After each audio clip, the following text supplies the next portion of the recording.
Muy buenas, soy Santiago González Varas. Voy a hacer un vídeo de las mocedades de Don Rodrigo, publicado por la editorial Espasa Calpe, y es la edición de Juan Victorio, una edición famosa, porque estamos ante un tema no de fácil tratamiento, diríamos, porque tiene su complicación. Acceder, bueno, y hoy día como lector interesado es complicado acceder a esta obra incluso y a, pues a una edición que te pueda aportar un conocimiento exacto. Al parecer se conserva el original solo en París. Creo que es un libro que merece mayor difusión, al menos como hecho cultural. Hemos hecho un vídeo sobre el Cantar del Mío Cid. Hemos hecho otro sobre las mocedades del Cid de Guillén de Castro, que es 3 siglos posterior a esta obra. Y ahora pues tenemos aquí las mocedades del Cid, que es una obra de 1360, por ahí aproximadamente, y está por tanto en el contexto de muchas cosas, ¿no? Pero una de ellas sería en el contexto cultural del Cid campeador. Es una figura apasionante, es un tema, una referencia de cultura interesantísima, todo lo que gira en torno al Cid. Y que si está el Cantar del Mío Cid, que si están las mocedades del Cid. Aquí tenemos las mocedades de Don Rodrigo, que como su propio nombre indica, pues va a contar la vida juvenil de este personaje heroico castellano. Y como digo, pues esto tiene mucho interés en cuanto a hecho cultural. Bueno, esta edición más o menos tiene la misma extensión que lo que es el poema épico, pues nos va comentando los pormenores de la obra. Como decía, pues se conserva ese manuscrito original en París. Por entonces Palencia, que es donde está ambientado esta obra, tenía mucho contacto con París. Bueno, no en vano, pues Blanca de Castilla era la reina de Francia y además su marido pues murió y ella fue la artífice del gótico francés y de la Sorbona y impulsora de la cultura en Francia. Así que había una relación también a través del Camino de Santiago, y este libro está en esa tradición, en esa cultura, porque básicamente una de las cosas principales que aquí se cuentan, inventado, esa es una de las curiosidades, es como el Cid pues llega a conquistar Francia, ¿no? Y ahí ocurren muchas cosas. Yo creo que uno de los temas principales de estas mocedades de Don Rodrigo, que no debemos confundir con las mocedades del Cid, como estaba contando, es precisamente esta relación con Francia. En estas batallas se apresa al saboyano por parte del Cid campeador, y allí pues estoy mostrando la edición, porque recomiendo vivamente, como Vivar, como Rodrigo Díaz de Vivar, pues vivamente recomiendo este libro, pues como hecho cultural sobre todo. Estaba diciendo que el Cid, bueno, pues apresa al saboyano y allí para este hombre pedir la libertad, dice, bueno, ¿qué puedo hacer para ganarla? Y ahí ofrece a su hija y, bueno, la verdad es que vaya cosas, ¿no? De la época, y se la lleva al Cid, se la entrega al rey y al rey Fernando de Castilla. Tiene un hijo, Fernando el Rey, con esta señorita, y precisamente así termina el libro, con el Papa y el rey de Francia y todas las personalidades en torno al nacimiento del hijo del rey con esta muchacha de Saboya. Así termina, como digo, pero vamos a contar alguna cosa más de este interesantísimo libro. Se nos muestra un Don Rodrigo joven y por tanto pues impetuoso, muy rebelde, incluso altanero. También hace incursiones bueno, lo que actualmente es Portugal. Recordemos que Portugal era parte del Reino de León y bueno, esto no viene aquí contado, pero bueno, por ese desgraciado suceso de que el primo de Alfonso VII pues se independiza, pues pasó a ser territorio independiente, pero aquí se cuentan incursiones del Cid en esos territorios. Se cuentan, obviamente también un tema importante es cómo el Cid da muerte al padre de Jimena por la ofensa que hizo al padre de Don Rodrigo, y cómo esto se recompone la situación a través de la mediación del rey Fernando y cómo se casa Jimena aceptando al Cid campeador, a Rodrigo. Se destaca por el prologuista, introductor y editor del libro. Se destaca aportaciones de otros autores, por ejemplo de Menéndez Pidal, bastante destacada la presencia de Menéndez Pidal, que no simpatizaba con esta obra, al parecer en exceso.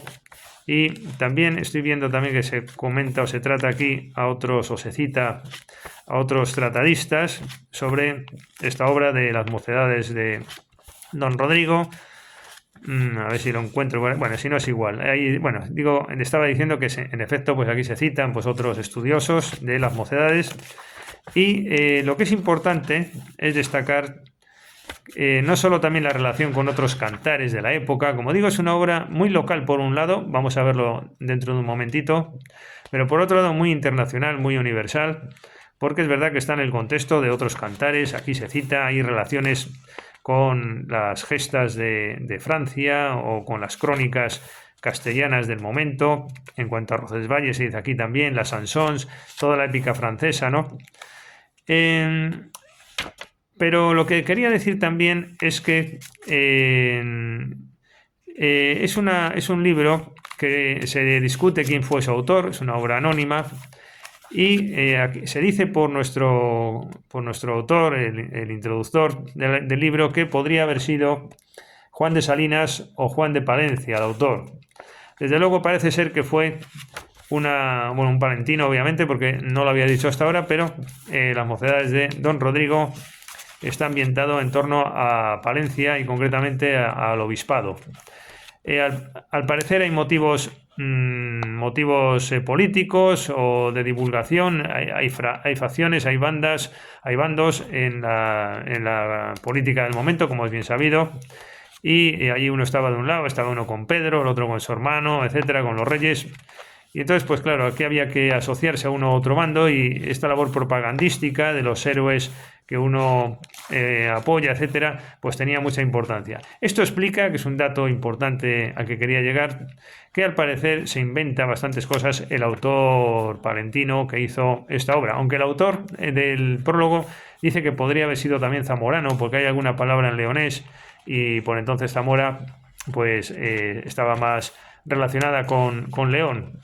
Pero bueno, parece ser que sería, en cualquier caso, aquí Zamora sale poco, sale como consecuencia precisamente, que por cierto se escribe Camora con una sedilla, ¿no?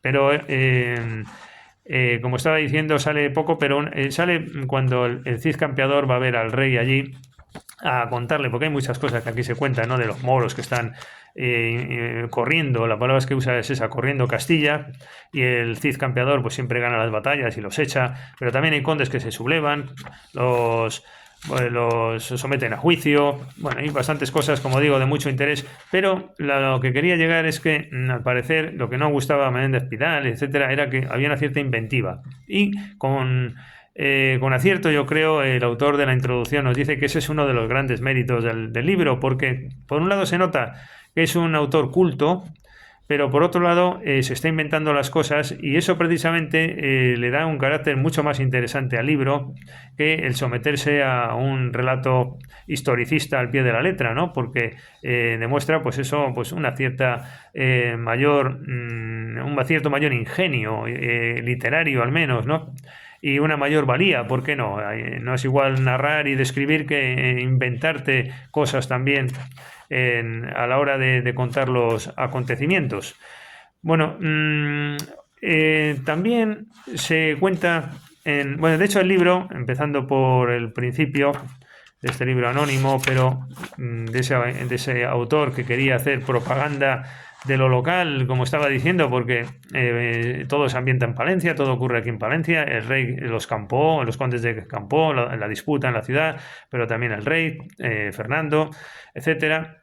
Pero por otro lado es internacional y universal, es decir, se combina lo local, ambientado en esa zona, con lo universal.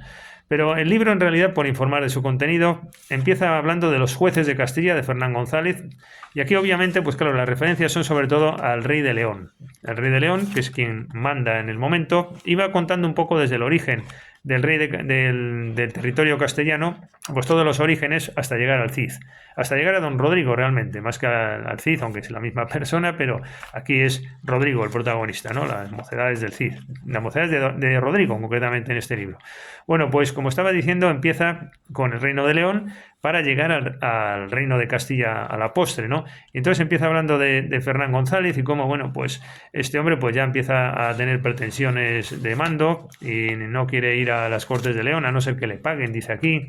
En Castilla, por las personalidades del momento, aquí cita los nombres, hasta llegar a la estirpe de los Laínez y de los Gormaz, etcétera, que va citando aquí sucesores de Fernán González, la independencia de Castilla. Castilla se convierte en un reino, pese a ser inicialmente un condado. Ya empieza con lo de la diócesis palentina. Rápidamente el rey don Sancho llegó a Palencia a comer, a llantar, dice concretamente. Descubrimiento de la tumba de San Antolín. Esto es todo un mito allí en esta ciudad de Palencia. El rey adquiere Palencia, como decíamos. Sancho Abarca, rey de Castilla y de León, primer obispo de Palencia, es lo que al autor parecer más le interesa, etcétera, etcétera. Y después vienen los antecesores de don Rodrigo, Fernando de Rey de Castilla, también se comenta aquí, el segundo obispo de Palencia, y todo esto pues escrito en forma de poemas que se entienden bastante bien, aunque es un poco pesada la lectura, porque claro, es castellano antiguo, y a veces cuesta un poquito. La querella de Jimena, como estábamos contando antes. Rodrigo es convocado por el rey. Temor de Diego Laínez. Después vienen las entrevistas entre el rey y Rodrigo, eso que comentábamos antes de la presencia de Zamora muy de pasada en la obra. El encuentro con San Lázaro. El reto de Encalahorra, porque se lo estaban disputando castellanos y aragoneses.